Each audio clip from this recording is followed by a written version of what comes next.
नमस्कार दोस्तों। आज फिर हम जो OHE एंड PSI के जो पैरामीटर हैं, जो मोस्ट इम्पोर्टेंट पैरामीटर हैं, उनको लेके आए हैं। पार्ट फर्स्ट, सेकंड और थर्ड में हमने 1 से 300 तक के पैरामीटर के बारे में चर्चा की। तो शुरू करते हैं। What is the length of SS rope used for winch type regulative equipment? जो विंच टाइप ATD है, रेगुलेटिव इक्विपमेंट है, उसमें SS रोप की लंबाई कितनी होती है? तो वो होती है 10.5 मीटर। कितनी होती है? 10.5 मीटर विंच टाइप ATD में। अब what is the length of SS rope used for 3 pulley type regulative equipment? जो 3 पुली टाइप ATD रेगुलेटिव इक्विपमेंट होती है, जो ATD, उसमें SS रोप की लंबाई कितनी होती है? तो वो होती है 7 मीटर, 7.02 मीटर। ये ओल्ड थी। अब न्यू जो है वो 8 मीटर, 8.02 मीटर की न्यू SS रोप की लंबाई की SS रोप आती है। What is the value of liner expansion coefficient of copper conductor? जो कॉपर कंडक्टर की लाइनर एक्सपेंशन कोएफिशिएंट वैल्यू कितनी होती है? तो वो होती है 17 गुणा 10⁻⁻6 मीटर प्रति OC। नेक्स्ट,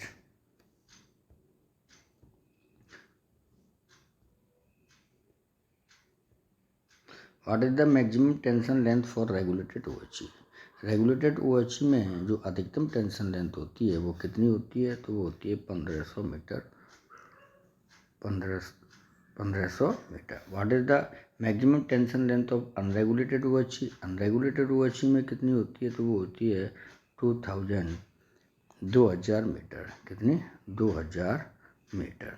अब रेगुलेटेड OHE और अनरेगुलेटेड OHE, रेगुलेटेड OHE कौन सी होती है? रेगुलेटेड OHE वो OHE होती है जिस OHE के दोनों एंड में और ATD लटकी हों, ATD लगे हों, तो वो रेगुलेटेड होती है। और अनरेगुलेटेड OHE कौन सी होती है? कि अनरेगुलेटेड OHE में मतलब ऐसी OHE जिसके दोनों सिरे, OHE के दोनों सिरे फिक्स एंकर हो, कोई ATD नहीं लटकी हो, तो वो होती है unregulated OHE।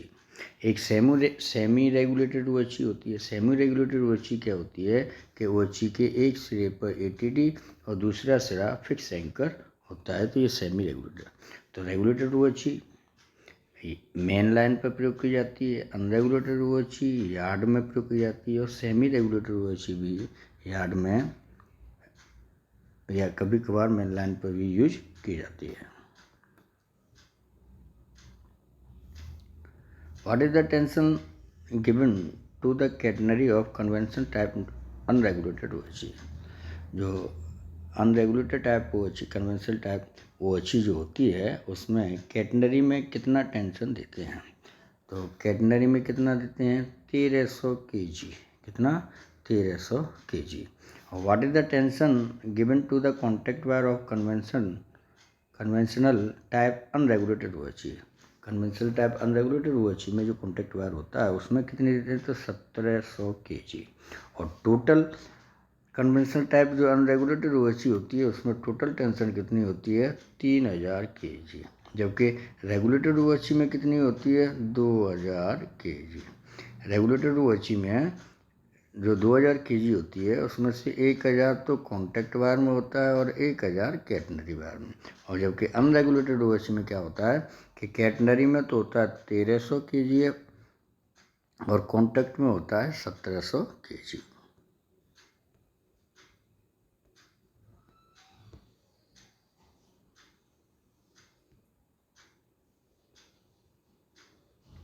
What is the tension of catenary wire of regulated OHE?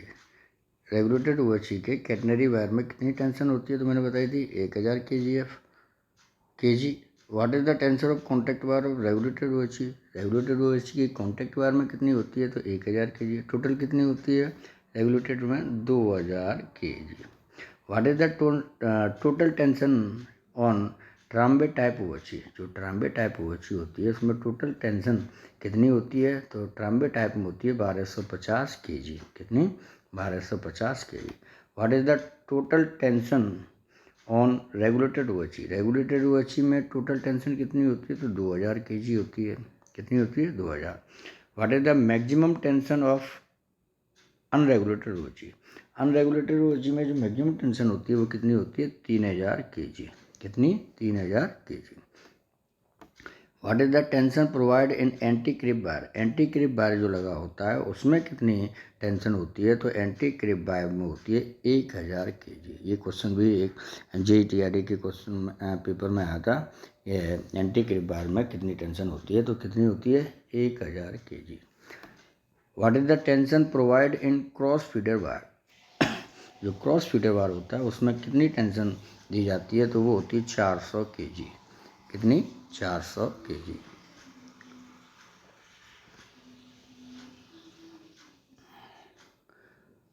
What is the name of lubricant used eight bearing of regulating equipment? जो रेगुलेटिंग इक्विपमेंट ATD होती है उनमें जो थ्रिपली लगी होती है उनमें जो बियरिंग होती है उसमें कौन सा लुब्रिकेंट यूज किया जाता है, तो वो होता है लिथियम बेस्ड ग्रीस। कौन सा? Lithium based grease. What is the cross section of RC wire? जो रिटर्न करंट वायर होता है उसका क्रॉस सेक्शन कितना होता है, तो वो होता है 147 square mm, 147 square mm। What is the cross section of anti creep wire? Anti creep wire जो AC वायर होता है उसका क्रॉस सेक्शन कितना होता है, इसका होता है 93.3 square mm, 93.3 square mm। What is the cross section of large span wire? जो LS वायर होता है उसका क्रॉस सेक्शन एरिया कितना होता है, तो वो होता है 125.6 स्क्वायर mm, 125.6 स्क्वायर mm। तो what is the distance between two consecutive OHE structure called? जो दो लगातार OHE खंभे होते हैं या कोई पोर्टल होते हैं उनके बीच में जो दूरी होती है वो क्या कहलाती है, तो वो कहलाती है स्पान। क्या कहलाती है? स्पान कहलाती है। What is the maximum difference between two consecutive span? दो लगातार स्पानों के बीच में कितने से अधिक का डिफरेंस नहीं होना चाहिए, तो वो होता है 18 मीटर से अधिक का डिफरेंस नहीं होना चाहिए। What is the allow span range of regulated OHE? जो रेगुलेटेड OHE है उसमें स्पान कितने का अलाउ होता है, तो वो होता है 72 मीटर का। मैक्सिमम स्पान जो होता है वो होता है 72 मीटर्स का। Next, what is the allow span range of unregulated OHE? Regulated OHE में 72 मीटर का और अनरेगुलेटेड OHE में होता है 67.5 मीटर का, 67.5 मीटर का स्पान अलाउ होता है। What is the maximum span for a high wind pressure zone? जो हाई विंड प्रेशर जोन होता है वहाँ अधिकतम कितने मीटर का स्पान होता है, तो वो होता है 63 मीटर, 63 मीटर का। कितने का? 63 मीटर का। What is the wind pressure of red heavy zone? जो रेड हैवी जोन होता है उसमें विंड प्रेशर कितना होता है, तो वो होता है 150 kg पर स्क्वायर मीटर। कितना? 150 kg पर square metre. What is the wind pressure at yellow medium zone? जो येलो मीडियम जोन होता है उसमें विंड प्रेशर कितना होता है, तो वो होता है 112.5 kg पर स्क्वायर mm। और what is the wind pressure green light zone? Light zone में कितना होता है 75 kg पर स्क्वायर मीटर। तो रेड जोन में 150, और येलो में 112.5 और ग्रीन में कितना होता है 75 kg पर square mm। What is the maximum span allowed in medium zone? जो मीडियम जोन होता है, मीडियम जोन मतलब येलो जोन जो होता है उसमें कितने मीटर का स्पान रखा जाता है मैक्सिमम, तो वो होता है 67.5 मीटर का, 67.5 metre. What is the maximum allowed span for light zone? जो लाइट जोन ग्रीन जोन जो होता है उसमें कितने का स्पान ले सकते हैं, तो 72 मीटर का। कितने का? 72 मीटर का। What is the X value of 3 pulley type regulative equipment at 35 degree centigrade. जो त्रिपुली टाइप जो रेगुलेटर इक्विपमेंट ATD होती है 35 डिग्री सेंटीग्रेड पर एक्स का मान कितना होता है, तो वो होता है 130 mm, मतलब 1300 mm। और एक्स कितना होता है, एक्स का मान 1300 और वाई का मान होता है 2300 mm। कितना, 2300 mm। What is the span length are standard in multiply of 4.5। जो स्टैंडर्ड स्पान होता है उसमें 4.5 से मल्टीप्लाई क्यों रखा जाता है, तो वो होता है to maintain proper schedule. Proper के शेड्यूल को मेंटेन रखने के लिए 4.5 का ही मल्टीप्लाई रखा जाता है। What is the difference in level between the point eight support and the lowest point called. जो कॉन्टैक्ट वायर में जो लेवल होता है उसके सपोर्ट और लोएस्ट पॉइंट के बीच में जो डिफरेंस होता है उसको हम क्या बोलते हैं, तो उसको बोलते हैं सैग। क्या बोलते हैं, sag. What is the reason for the sag in contact wire. Contact wire में सैग होने का रीजन, कारण क्या होता है, तो वो कारण होता है वेट ऑफ कंडक्टर। कंडक्टर के वजन के कारण ही कॉन्टैक्ट वायर में सैग आता है। What is the displacement of conductor from its the origin position due to wind pressure called। जो विंड प्रेशर के कारण जो कंडक्टर में अपनी ओरिजिनल पोजीशन से डिस्प्लेसमेंट जो होता है उसको, उस पोजीशन को क्या कहते हैं, तो वो होती है ब्लो ऑफ। क्या होती है, blow of.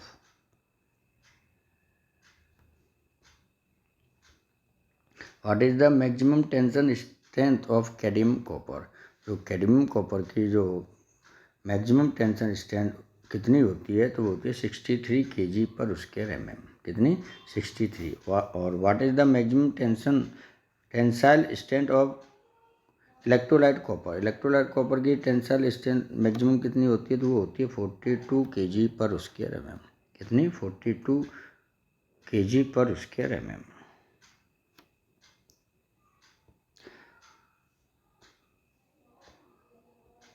What is the displacement of contact wire from the center line of track called। जो कॉन्टैक्ट वायर के सेंटर लाइन से जो डिस्प्लेसमेंट होता है उसको क्या बोलते हैं, वो बोलते हैं स्टेगर। क्या बोलते हैं, स्टेगर। ये ट्रैक का सेंटर पॉइंट है, तो सेंटर पॉइंट से कॉन्टैक्ट वायर जिग जैग तरीके से ऐसे रखा जाता है, तो उसको क्या बोलते हैं, हम स्टेगर बोलते हैं। What is the maximum offset of the curve called। जो कर्व में ऑफसेट जो मैक्सिमम होता है उसको क्या बोलते हैं, तो उसको बोलते हैं वर्साइन। क्या बोलते हैं, versine. What will be the radius of 20 curve in feets. तो 20 डिग्री कर्व रेडियस कर्व में कितने फीट होगा, तो ये आर बराबर 5 या 730/5। तो 5 का मान 20 लगा के ये 286.50। What will be the degree of 1000 metre curve. तो 5, तो डिग्री निकालेंगे, 5 बराबर 1740/1000, तो 1.746। What is the rise of track to centrifugal force called. वो होती है सुपर एलिवेशन। या what is the difference of rail level in horizontal plane called. जो रेल लेवल की हॉरिजेंटल प्लेन में जो डिफरेंस होता है उसको क्या कहते हैं, सुपर एलिवेशन। कि कर्व पे एक रेल बाहर ऊपरती बाहर वाली रेल अंदर वाली रेल से थोड़ा कुछ ऊपर रखी जाती है, तो वो क्या कहलाता है, सुपर एलिवेशन।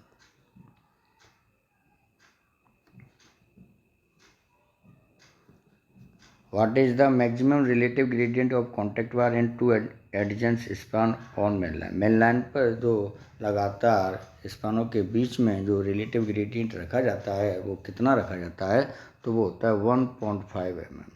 कितना, 1.5। और what is the maximum relative gradient of contact wire two adjacent span on loop line या यार्ड, और ये यार्ड में कितना रखा जाता है, वो रखा जाता है 5 mm पर metre.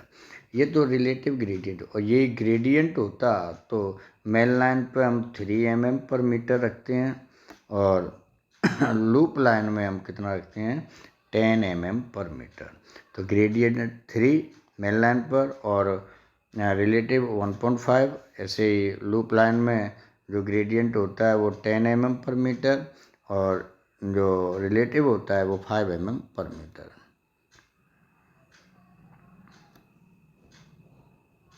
What is the vertical lift in OHE due to static force exerted by the pantograph cord?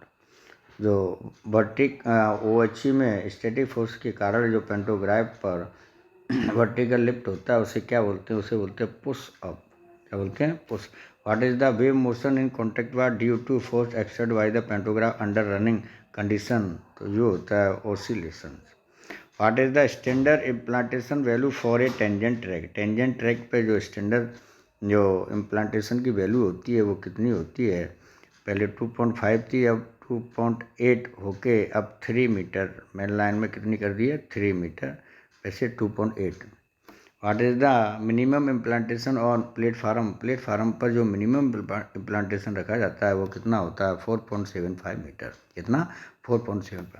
What is the critical implantation of allowed in IR, Indian railway में जो क्रिटिकल इम्प्लांटेशन होता है वो कितना होता है 2.36 metre, कितना 2.36 metre. What is the implantation given for portal, portal में कितना रखा जाता है इम्प्लांटेशन, तो 3 मीटर, पोर्टल में कितना होता है 3 metre. What is the implantation और on inside curve, inside curve में कितना रहता है, इनसाइड कर्व में 2.75 मीटर से 3.1 metre. What is the implantation और आउटसाइड कर्व, आउटसाइड कर्व में रखा जाता है 2.65, कितना 2.65। What is the other name of implantation, implantation का दूसरा नाम क्या है, तो इम्प्लांटेशन का दूसरा नाम होता है सेटिंग डिस्टेंस, कितना होता है setting distance. What is the critical implantation allowed in yard 2.25, critical implantation जो यार्ड में होता है वो कितना रखा जाता है 2.1 mm, इसके लिए PCWE की परमिशन लेनी पड़ती है। What is the implantation adopt for multi cantilever arrangement, multiple जो कैंटिलीवर अरेंजमेंट होता है उसके लिए जो इम्प्लांटेशन होता है वो कितना रखा जाता है 3 मीटर का। What is the axle distance between catenary contact wire on vertical plane, जो सपोर्ट पे है कैटनरी कॉन्टैक्ट वायर के बीच में जो वर्टिकल प्लेन जो दूरी होती है वो क्या कहलाती है, वो कहलाती है इनकम्बरेंस। कॉन्टैक्ट और जैसे कैंटिलीवर पे कॉन्टैक्ट और कैटनरी के बीच की दूरी जो होती है वो क्या होती है, वो encumbrance. What is the standard value of encumbrance at single cantilever, single cantilever में जो इनकम्बरेंस की स्टैंडर्ड वैल्यू होती है वो होती है 1.4 मीटर या 1400 mm। What is the encumbrance given to mainline OHE on turnout, turnout पे जो मेनलाइन OHE होती है उसमें कितना इनकम्बरेंस दिया जाता है, तो वो होती है 0.9 मीटर, और जो टर्नआउट वाली होती है उसके में रखा जाता है 1.4 मीटर। टर्नआउट वाली में 1.4 मीटर और मेन लाइन वाली वो अच्छी में रखी जाती है 0.9 मीटर।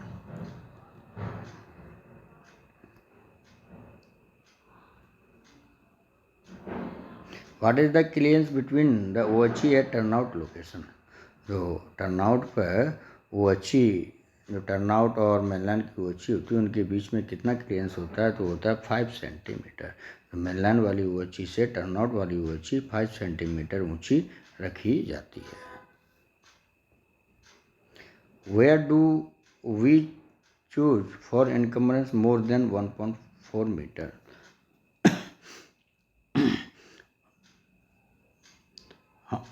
हम 1.4 मीटर से अधिक इनकम्बरेंस कब चूज करते हैं, तो वो होता है जब कोई टर्नआउट या क्रॉस ओवर 1/12 का इमरजेंसी क्रॉस ओवर होता है, उस पर वहाँ हम 1.4 मीटर से ज़्यादा की इनकम्बरेंस चुनते हैं। What is the initial deflection adopted during grouting cold, जब ग्राउटिंग करते समय के दौरान इनिशियल जो डिफ्लेक्शन दिया जाता है उसको क्या कहते हैं, वो होता है रिवर्स डिफ्लेक्शन। क्या होता है, रिवर्स डिफ्लेक्शन। एक तो जैसे कोई मास्ट है और जब ग्राउटिंग करते समय इसमें हम डिफ्लेक्शन देते हैं, डिफ्लेक्शन जो देते हैं वो क्या है ना, एक होता है रिवर्स डिफ्लेक्शन। तो रिवर्स जैसे कि कोई इनसाइड कर्व है या आउटसाइड कर्व है, तो जब वहाँ कोई मास्ट ग्राउट किया जाता है तो वहाँ रिवर्स डिफ्लेक्शन दिया जाता है। What is the maximum deflection of the mast at top under permanent load condition? Permanent load condition की स्थिति में जो मास्ट के टॉप तक जो मैक्सिमम डिफ्लेक्शन दिया जाता है वो कितना होता है, 100 mm। कितना, 100। What is the maximum deflection of the mast at the contact level due to wind load? Wind load के कारण जो कॉन्टैक्ट लेवल पर मास्ट में जो डिफ्लेक्शन दिया जाता है वो होता है 90 mm, 990 mm। What is the maximum leaning at a height of 1/3 of the contact height 1.85? जो जब हम मास्ट की लीनिंग नापते हैं तो मास्ट का लेंथ की 1/3 लंबाई लेते हैं जो कॉन्टैक्ट हाइट 1.85 के अनुसार, तो कितनी रखते हैं 1.85 में, तो वो 33 mm। कितनी, 33। What is the height of height gauge bar at LC gate? LC gate पे जो हाइट गेज लगा होता है उसकी जो हाइट होती है वो कितनी होती है? इसमें तो 4.67 है, पर अब 4.78 मीटर है।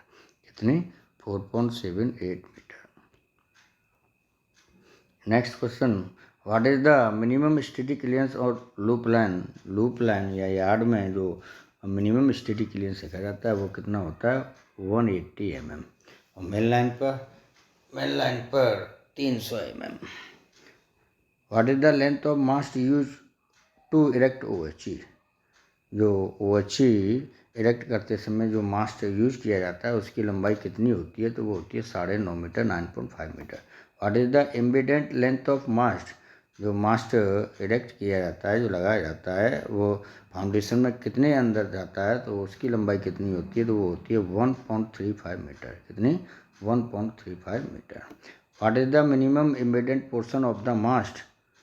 जो मास्ट के जो एम्बेडेड पोर्शन होती है मिनिमम वो कितनी होती है, तो मास्ट की लंबाई की 1/8। कितनी, 1/8।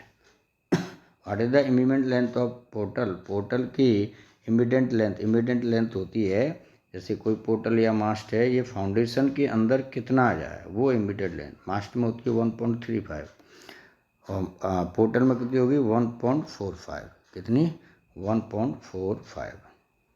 What is the portion of mast grouted in foundation called? जो मास्ट ग्राउट करते हैं फाउंडेशन में वो पोर्शन मास्ट की क्या कहलाती है, तो वो कहलाती है इमीडिएट लेंथ। कितनी, what is the concrete question bed? जब मास्ट ग्राउट करते हैं,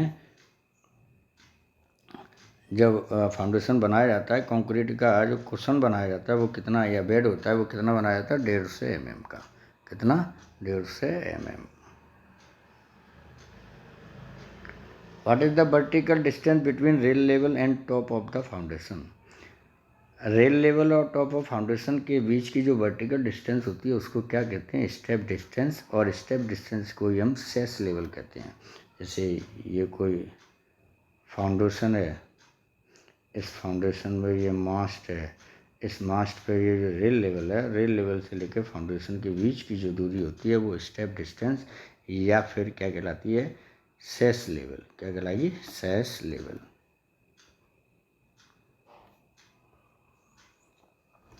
what is the step distance या cess level for structure on platform? Platform पर स्टेप डिस्टेंस और सेस लेवल कितना रखा जाता है, तो प्लेटफार्म पर तो कितना रखा जाता है, 0 रखा जाता है।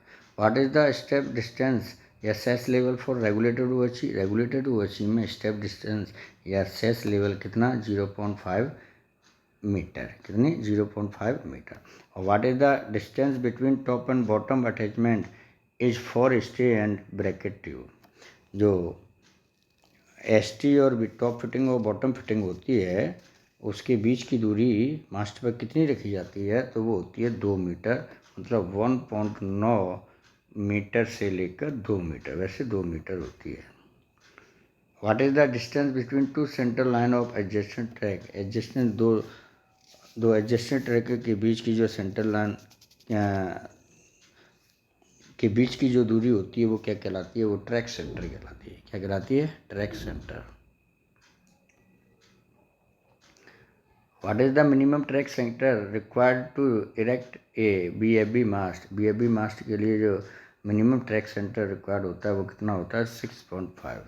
What is the reverse deflection adopt for a tangent track. Tangent track के लिए जो रिवर्स डिफ्लेक्शन रखा जाता है वो कितना होता है, 6 सेंटीमीटर या 60 mm।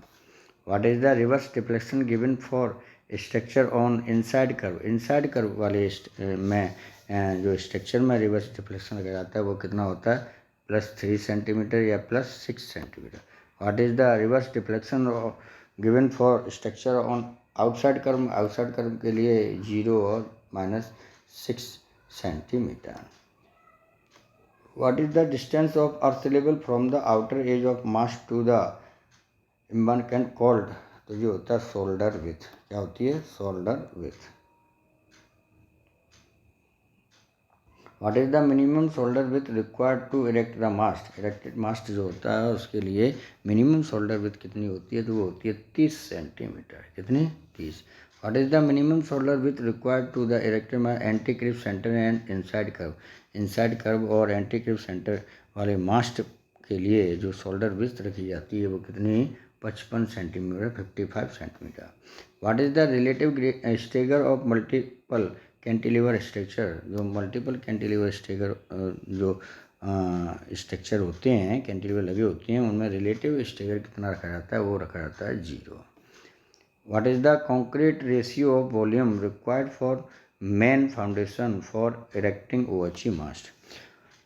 जब ओएचई मास्ट इरेक्ट किए जाते हैं, उसके फाउंडेशन बनाए जाते हैं, तो उसमें जो कंक्रीट का जो वॉल्यूम रखा जाता है वो कितना रखा जाता है, 136 M10 का, M100 है, M10 का जो रेशियो 136। और ग्राउटिंग के समय कितना आता है, 124 M15। What is the size of blast used of foundation. जो फाउंडेशन में जो ब्लास्ट यूज की जाती है उसका साइज कितना होता है, तो वो होता है 45 to 60 mm। 45 से 60 mm की जो ब्लास्ट यूज की जाती है।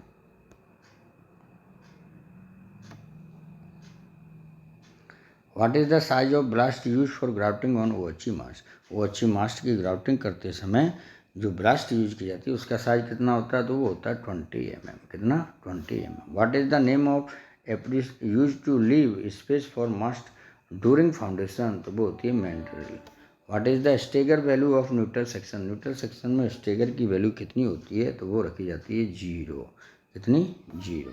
What is the cement required for grafting 312.5 312.5 kg पर कॉलम मीटर।